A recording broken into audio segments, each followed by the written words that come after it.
we just decided on our conference roster this morning. I think we're sending a great group of guys and girls. I think we're going to be competitive in a number of events across the board. I'm really looking forward to basically our throwers like I have been all season. I've been ranked in the top 20, all 5 of them. And so I'm excited to see what this young man can do along with his teammates. Michaela Larson, who PR'd by 9 seconds over the weekend, this past weekend at UND. She was the only freshman on our team that qualified outright for the conference championship, so she's going to run the 5K. And Abigail McGee, she's going to run the 800 as far as our individual events go on the women's side.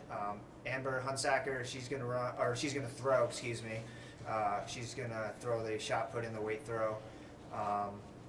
Colin Olson will run the 800, and Daniel Daffenrud will run the 60. So we're excited. I think the conference championships are, you can show up and kind of see where you are. Track and field is a very black and white sport.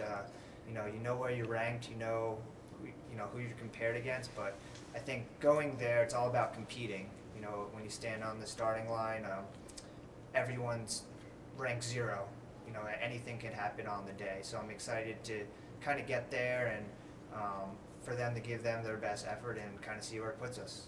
The attitude in practice been pretty loose, considering you probably can go in there and give it your all and have nothing to lose.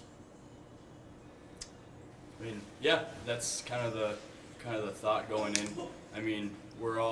Coach Roman, our throws coach, has really set us up this season to be in a good opportunity to place.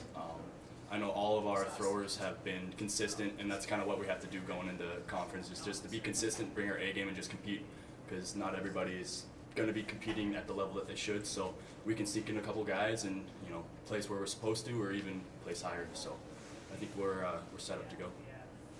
Jacob, do you feel your guys, throwers especially, you guys push each other quite a bit? And Try to get the best out of each other? Oh yeah, definitely. We're always pushing each other. We're competing, whether it's in the weight room, adding on 5s or 10s, whatever, and even in weights, or the weight throw, we'll compete. We'll watch each other throw. We'll pick apart each other's technique, talk about what needs to be worked on and stuff. So, it's nice to have competition, and so eventually we're all hitting PRs, hopefully at conference, and that'll push everybody.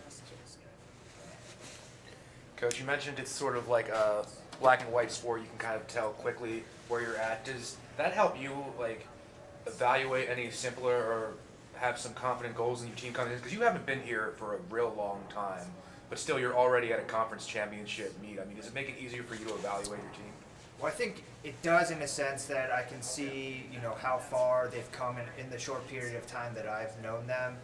At the same token, I think while it is comparative in terms of you can see what you're ranked and how fast you've run against other runners in the conference, our team, from a distance perspective, is in a different spot, and even mid-distance and sprinters, they're, Amanda Moore had a great race this past weekend. She ran her first 400 all season. So it kind of just depends where you are in the training cycle and the season.